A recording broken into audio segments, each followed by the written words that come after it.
Well, good evening. It's 5 p.m. here in Bedford, Massachusetts, and thank you for joining us on the Bedford TV News. I'm Paul. And I'm Dawn. And it's Tuesday, August 4th.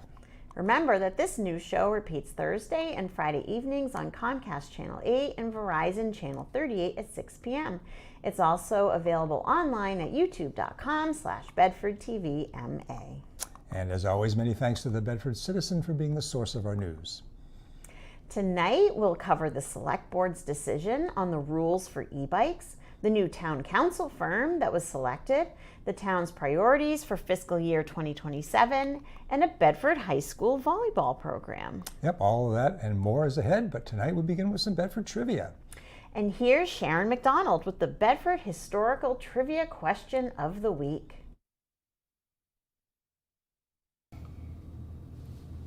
My name is Sharon McDonald, and I'm Bedford's town historian, hence the hat. I'm very interested in Bedford history, but I'm also very interested in Bedford geology. So this month, the August trivia questions are going to be about the geology of Bedford. Don't panic, it's interesting. First of all, which of these gems can you find in Bedford? Amethyst, garnet, diamond? Well, thanks again to Bedford Historical Society and town historian Sharon McDonald for that sparkly trivia question. We'll have the answer to that question at the end of the show. And then as for the weather this week, it'll feature some changes and some chances for more wet weather from Thursday through Saturday and also next Tuesday. It'll also be much more humid and hotter with highs in the upper 80s and lows in the 90s. And I'll have all the details later in the show. But now Dawn has our first talk of the town story. Did you say more humid? Yeah. Ugh. Okay, well, on to the Select Board. As electric bicycle or e-bike usage increases in Massachusetts, a new legislative bill aims to shift the classification of micro-mobility devices from device-specific to a speed-based framework. The Select Board has set e-bike advocacy and safety improvement as a fiscal goal for 2027, despite acknowledging practical limitations and enforcement capabilities. In May, Governor Maura Healey introduced the Ride Safe Act to enhance public safety and regulation for micro-mobility devices, which will become clear what those are in a moment, which recently passed the state Senate and is headed back to the state House for consideration. The proposed legislation categorizes e-bikes, e-scooters, and personal mobility devices into 4 speed tiers based on their speed. Speed tier 0, which can go up to 20 miles per hour, includes standard bicycles and Class 1 and Class 2 e-bikes. Speed tier 1, which can go from 21 to 30 miles per hour, comprises Class 3 e-bikes and faster e-scooters. Speed tier 2, which can go from 31 to 40 miles per hour, encompasses high-powered electric mopeds. And speed tier 3, which can go above 41 miles per hour, involves fast electric motorbikes. Traditional privileges for tier 0 e-bikes remain unchanged, allowing their use on roads and bike lanes with additional restrictions on minors under 14 operating powered devices. Class 3 e-bikes can operate on road bike lanes, but may face local restrictions. Tiers 2 and 3 are banned from bike lanes and must meet specific safety equipment standards. A mandatory requirement for all riders on tiers 1 through 3 is to wear a Department of Transportation approved helmet is imposed alongside an age restriction of at least 16 years for operating these higher speed devices. The legislation also establishes a default speed limit of 20 miles per hour on shared use paths, while local authorities can enforce stricter limits. Rising e-bike usage correlates with an increased incidence of injuries, particularly among children. Reports indicate over 20,000 annual injuries from e-bike use, with around 3,000 hospitalizations noted, which is potentially underreported. An incident on June 8th exemplifies these concerns when a 16-year-old rider was injured in a crash on the Great Road. The e-bike regulations in Massachusetts, enacted in 2022, categorize e-bikes into Class 1, pedal assist, Class 2, throttle assist, both limited to 20 miles per hour and 750 watts of power. Class 3 e-bikes are not officially classified as bicycles. E-bikes exceeding these limits are treated as motorized bicycles requiring licenses, RMV registration, and approved helmets. Operators of Class 1 and Class 2 e-bikes don't need a license or insurance, and there's no minimum age to operate them. E-bikes can use public roads and bike lanes, but are banned on highways and sidewalks. Usage on paved paths is generally permitted, though local restrictions may apply. State law mandates helmet use for riders age 16 and under and recommends it for all. E-bike riders must adhere to traffic regulations and equip their bikes with specific lights and signals for nighttime riding. During the Select Board's meeting on July 27th, member Paul Mortensen suggested adding e-bikes to the board's fiscal 2027 goals, questioning regulatory power over them. Chair Dan Broskell affirmed the need for attention to e-bikes, likening it to support for anti-bias work in fiscal 2026. Assistant Town Manager Amy Fildago noted frequent discussions among town staff, highlighting increased enforcement in certain areas. Bedford currently lacks specific e-bike regulations, though state law allows local authorities to implement them. Towns can restrict e-bikes on municipal paths and set local speed limits, provided they provide public notice and hold hearings. However, they cannot ban Class 1 or Class 2 e-bikes from public roads, as these have the same rights as traditional bicycles.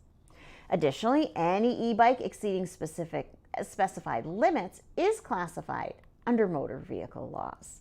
And if you have questions about your specific bicycle, you can look at the article in the Bedford Citizen and figure out the restrictions. Right. Well, I hope the state passes that. That law, because I think they need more finer detail instead of just having two classes. So that would be good if they can pass that, and we have some restrictions, because it has gotten a little crazy sometimes, especially you're walking on the bike path, or electric bike zooms past you quite fast. Or kids riding their e-bikes behind the school bus. All kinds of stuff. There's some scary stuff going on out there. All right, let's turn to our next story, which is at their July 27th meeting, the Select Board finally defined its annual goals for the fiscal 2027, which were grouped into 4 general categories. And those are infrastructure, finance, transportation, and finally, community investment and engagement. The infrastructure goals included the new fire station, Springsbrook Park updates, and the future use of the 55 the Great Road and solar options for town buildings. So the construction of the new fire station is progressing on schedule and within budget, and more than half of the building is completed. The master planning for Springsbrook Park has been finalized with Weston and Sampson Incorporated, leading to Select Board approval of the first implementation phase, including new fields funded by the Community Preservation Act. Also, plans are underway to expose future uses of 55 the Great Road, that's the old fire station, and Town Hall, that's where we are sitting right now, engaging the MAPC, which is the Massachusetts Planning Commission, for community outreach, with public forums having begun. Additionally, the town is assessing solar voltaic options for municipal buildings, with estimates for installations at the fire station, DPW, and school facilities already approved and contracts in the pre-construction phase. The finance goals included providing the Select Board with monthly municipal finance updates, continuing to review the COLA merit and employee tenure as it impacts employee hiring and retention, and considering the future of PEG access services and alternate funding sources. The Town Manager's Office has been providing the Select Board with monthly updates on municipal finances and fiscal 2026 goals. A new reporting model by Finance Director Al Rigo will debut in the fiscal 2027 timeframe. The fiscal 2025 audit showed strong fund balances will be presented in August. Efforts to enhance employee recruitment and retention are ongoing, including a 2.5% cost of living adjustment in the fiscal 2027 budget and the indefinite extension of a 4-day work week, which has supported staff morale. Additionally, the Community Media Community is evaluating future PEG access services and funding models, with favorable insights from past municipal transitions, leading to discussions around a potential merger and necessary transition protocols. We'll probably have more about that later on. The transportation goals included roadway safety improvements in the planning for Wilson Park. Roadway safety improvements are ongoing, with discussions about adopting a target speed policy. Staff continues to meet regularly to address safety concerns and resident requests, especially after a fatal pedestrian crash in September of 2025. They have reviewed traffic control requests, enhanced crosswalks, and installed a pedestrian refuge island at Crosby Drive along with speed cushion on Hemlock Lane. Public education efforts have expanded, focusing on e-scooter safety. As we mentioned before, the e-scooter is an issue. Additionally, the ad hoc Wilson Park Committee is actively redesigning Wilson Park, engaging community feedback through surveys, and is set to present schematic design recommendations to the Select Board in the fall of 2026. And finally, the community investment and engagement goals include options to expand local government participation, board and committee training, and town common improvements. So local government participation may be expanded through electronic voting options and a hearing loop at the Bedford High School for town meeting. Audiovisual upgrades in key areas such as the Select Board meeting rooms have improved accessibility with ongoing collaboration to enhance hybrid meeting capabilities. And training for boards focuses on new chairs and open meeting law, with resources available online. The Town Common Improvement Project, part of long-term planning, is in the design phase, with public meetings held and construction expected to happen from April to November of 2027 after the funding is approved. So a lot of stuff there to cover, but hopefully... Busy year ahead. Yeah, and for more information, you should see the article. The article has much more detail than we presented here, so check it out. All right. Deciding that it's time for the town to move in a new direction, as Paul alluded to, the Select Board unanimously appointed Mead, Tallerman, and Costa to serve as town council on July 27th. The firm was appointed for a 3-year term to end in June 2029. Mead, Tallerman, and Costa succeeds current town council Nina Pickering Cook and her firm Anderson and Krieger, who have provided legal services to the town for roughly 6 years. Founded in 2004, Mead, Tallerman, and Costa is a Newburyport-based law firm with expertise in general municipal land use and zoning, energy, environmental, labor, and residential and commercial real estate law. The firm is town council for 49 Massachusetts communities and serves as special and municipal counsel to many from time to time. I guess when college students are asking what should they do, maybe you become a lawyer, because we seem to still need them.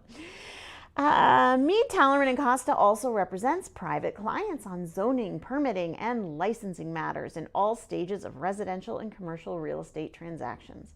The firm employs 20 attorneys.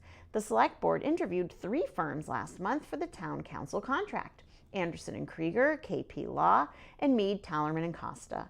The board delayed town council appointment at its July 6th meeting as member Terrence Parker was absent, and the remaining members fell into an apparent deadlock, although they had previously noted that all 3 firms were impressive.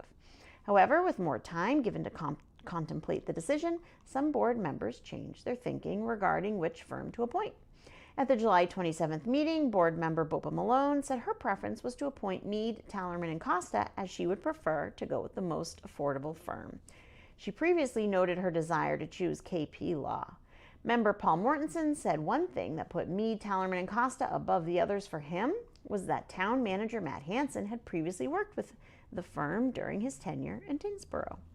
Following the board's unanimous decision, Mortensen noted that Anderson and Krieger did excellent work for the town and that the town appreciates the service the firm provided. Okay, we'll see how they do at the next town meeting. They do, that's right. That's when they're on display. That's right. Some legal question comes up, got to ask the council. Okay, well, good luck to them.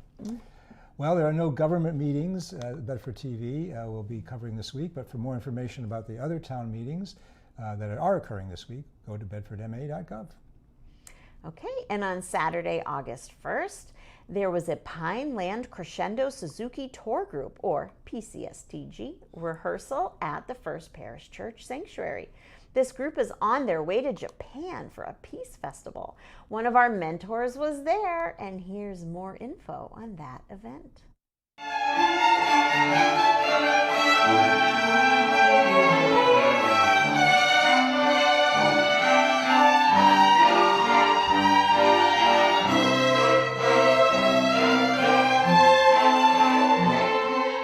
Carlo Faulkner Carroll. I live in Bedford, and I grew up as a Suzuki violin student, which means that I started to play the violin when I was 3 years old. Actually, my parents gave me the choice between a violin and a cello, and I knew what a cello was, so I chose the violin, which was truly fateful. And as I grew up, the Suzuki method that I studied when I was a child began to mean more and more to me. I began to understand a few things about it. I understood that Dr. Suzuki observed little children learning, and that he discovered that music was a language and that you could teach it the same way a child learns to speak. And that a child also receives encouragement from their parent. And so because of that, he came up with a method of teaching really little children to play very well. That method was used to teach me.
I'm Amy Morrow Bryant. I live in New Jersey, and I used to live in Massachusetts, where I had met Carla when we were working on a workshop together, and I met Betsy and Yasmin in Maine at a Suzuki Institute where we all teach in the summer.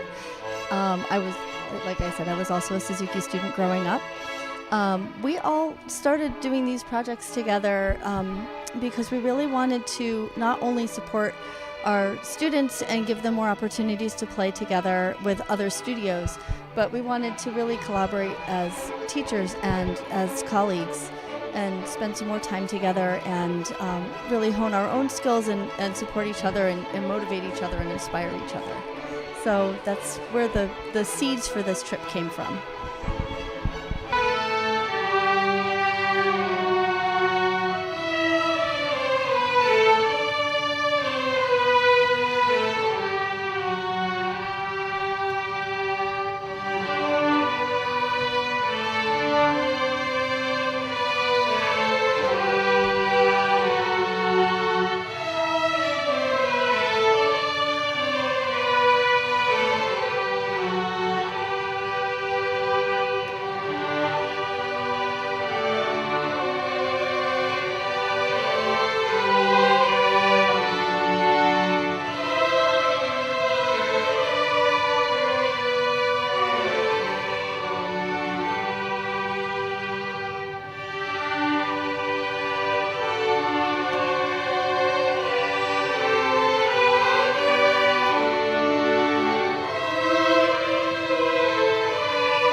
It's amazing they're going all the way to Japan. That'll be quite a trip for all those kids. What That's an amazing. impressive program. Very impressive program. Well, we'll also be covering this week's summer concert series performance this Thursday, August 6th. The performance will be the White Street Band, a rock and blues band, and for the kids, there's the Petting Zoo from Enchanted Animals. We'll have a new story about that for you next week. So even now it's still summer, so here's some school gossip. Oh yeah, anytime's a good time for school gossip. Bedford High School junior Frankie Molina is planning to start a free volleyball camp for kids entering 8th grade through 12th graders. This is to spread more awareness about volleyball and to hopefully get more kids into it for the high school team. The dates for this camp are August 6th, 11th, 13th, 18th, and the 20th at the Lane School Gym. You can sign up through the link in the Bedford Citizen article. Very good. And now here are some events that are happening this week. Today, actually going on right now, Tuesday, August 4th from 5 to 7:30 p.m., the Bedford Police Department will host a National Night Out event at the police station at Twomuch Way. The intent of National Night Out is to build safer and stronger neighborhoods through connection and community. Bedford's event will include a chance to meet with local officers, see equipment demonstrations and police vehicles, play games, take part in giveaways, eat, and listen to music. The event is free and open to all. And on Wednesday, August 5th, from 12:30 to 1:30, the Bedford COA presents Sea Songs and Stories with Davis Bates. Set sail for an afternoon of music, storytelling, and seaside fun with Davis Bates and his lively program. Enjoy sea chanties, ghost stories, folk tales, sing-alongs, and even learn how to play music using ordinary kitchen spoons. The event is free and open to all, but reservations are required, so contact the COA at 781-275-6825 to reserve a place. On this Friday, August 7th, from 3:30 to 5:30 at the Bedford Free Public Library is showing Encanto, a 2021 animated musical fantasy comedy film from Walt Disney Animation Studios.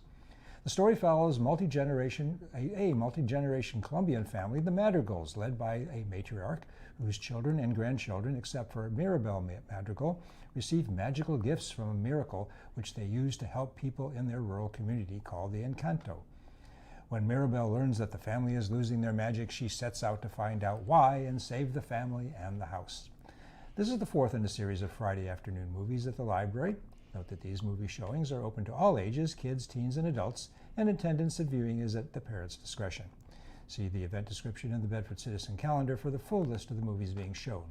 Movies are free and are being shown in the main meeting room. And coming this Saturday, August 8th, from 2 to 6 p.m., the Select Board and the Town Manager's Office invite everyone in the community to a free, family-friendly summer beer garden event featuring breweries, a meadery, food trucks, lawn games, and music by Squeeze Box Stompers. Relax and enjoy the beautiful historic setting of the Bedford Town Common. Note that biking and walking to the festival are encouraged. If driving, there is limited street parking near the Town Common, so parking is encouraged at the town municipal lots at Twomuch Way, and from there it's a short walk over to the Common. Please note that the Elm Street will be closed entirely to the Town Common for pedestrians and food trucks. So bring your camp chairs, lawn chairs, blankets, but they ask that you please leave bags and outside food and drink at home. The bags will not be allowed with the exception of bags needed for health or family care reasons. The bags will be checked at the entrances, and attendees who are 21 years or older will receive a wristband. And on Sunday, August 9th, from 2 to 4 p.m., the Friends of the Joe Blaine House invite you to tour the historic Joe Blaine House on North Road, built in 1713. According to town historian Sharon McDonald, this farm museum represents not only a history of the town in the barn, but also a history of the early days of Bedford. Visitors get a guided tour of both the house and the barn, and then they can visit the gift shop. There's a suggested donation of $5 per visitor or $10 per family. So a lot of good things interesting going on happening this week. So many good things. And I have to note that sometimes I play some music using kitchen spoons. You do? Yeah. Wow, then maybe And my family does not Are you going to be enjoy there it. to teach how to? I should go. I could learn some new techniques. Very good. That's Yes, good. I didn't yes. realize you were so talented. in that Well, regard. some of my children cover their ears when I start doing it because it's a little loud. All right. Well, keep these ongoing and hopefully quieter events in mind. Drawings and photos by McCabe and Kala going on now through September 15th at the Bedford Free Public Library. They present drawings and photos by Coco McCabe and San T. Kala in the library gallery with a show called Elements. Artist San T. Kala thinks of her drawings as a map of her internal making process. Coco McCabe's photographs look outward, documenting Ipswich clamors with humor and depth. All are invited to see their show during regular library hours. And on Mondays from now through September 28th, the Billerica Community Farmers Market is open from 3 to 7 p.m. at their newly renovated Pinehurst Park location at 790 Boston Road in Billerica. They offer over 40 local vendors with the freshest produce, meat, dairy, fish, flowers, prepared foods, drinks, quality handcrafted products, and much more. See the event description in the Bedford Citizen Calendar for more information. Now that's the kind of event I can get behind. And there's a meditation group on Tuesdays at 7 p.m. All are welcome to join a meditation gathering that happens every Tuesday evening at First Parish on the Common. Meetings are on the second floor in the Bacon Room. For more information, you can call the church at 781-275-7994, Monday through Friday, between the hours of 10 a.m. to 2 p.m. And on Thursdays, the Bedford Food Bank will be open to support residents in need from 3:30 to 5:30 p.m. at 12 Mudge Way. They provide food as well as feminine care, diapers, household items, and pet food for Bedford residents of all ages who need it to support the health and well-being of the household. There is no cost and no pre-registration is required. For more information, you can visit bedfordma.gov/Bedford Food Bank or call 781-275-7727. And now, here's the weather for the week. Here's the weather for the upcoming week. As always, this report is based on the forecast from the National Weather Service and Weather Underground websites. Well, this week we'll have some more atmospheric instability, which will bring some chances for occasional wet weather starting Thursday and continuing through Saturday and also next Tuesday. But today was actually the nicest day of the week. It'll also be very humid and much hotter this week, with highs in the upper 80s and low 90s, so summer is still definitely here. Today was sunny and hot with a high around 85. It was a dry day and less windy than yesterday, and the low overnight will be around 59. Wednesday will be partly cloudy and hot with a high around 87. It should be a dry day and it'll also be breezy. The low overnight will be around 67. Thursday will be partly sunny and very hot with a high around 90. There's a small chance for some showers later in the day and the low overnight will be around 71. Friday will be mostly sunny and very hot with a high around 92. Again, there's a small chance for some showers later in the day, and the low overnight will be around 70. This Saturday will be partly cloudy and hot with a high around 89. There's a moderate chance for some showers and thunderstorms in the afternoon and evening. Hopefully that won't affect the beer garden that's planned for that day. The low overnight will be around 69. This Sunday will be partly sunny and very hot with a high around 90. There's a slight chance for some showers during the day. It'll also be breezy, and the low overnight will be around 65. Next Monday will be mostly sunny and hot with a high around 89. Again, there's a slight chance for some showers during the day, and it'll be breezy. The low overnight will be around 67. And then next Tuesday will be partly cloudy and hot with a high around 84. There's a chance for some scattered afternoon and evening thunderstorms. It'll also be breezy, and the low overnight will be around 65. Now, here's a recap of the weather for this week. This week will feature some chances for occasional wet weather from Thursday through Saturday and also next Tuesday. The week will also be very humid and hotter with highs in the upper 80s and low 90s. So that's the forecast for the week ahead. And now back to the news team. All right, I'm very curious to hear the answer to this question. Yeah, right. Here is Sharon McDonald with the answer to the Bedford Trivia Question of the Week. My name is Sharon McDonald, and I'm Bedford's town historian, hence the hat. I'm very interested in Bedford history, but I'm also very interested in Bedford geology. So this month, the August trivia questions are going to be about the geology of Bedford. Don't panic, it's interesting. First of all, which of these gems can you find in Bedford? Amethyst, garnet, diamond? Bedford has garnets. This is a rock which came from the cellar of a house on South Road and was given to the Historical Society. The garnets, you can't make earrings out of them. They were mined for sandpaper, I hate to tell you. But the mine is mined out and it's now under a runway at Hanscom Field. So garnets are scarce on the ground in Bedford, but you can find them. Wow, that's a really interesting fact to know. Great fact to know. Who knew Bedford had garnets all that? Get out your pickaxe. That's right. Go in the backyard. Well, thank you for joining us for today's show. We hope you'll join us next time on the Bedford TV News. And note that we've been posting a lot more on our Instagram and Facebook pages, and our reels are getting a lot of attention. We hope to see you there at Bedford TV MA. Yes, bye.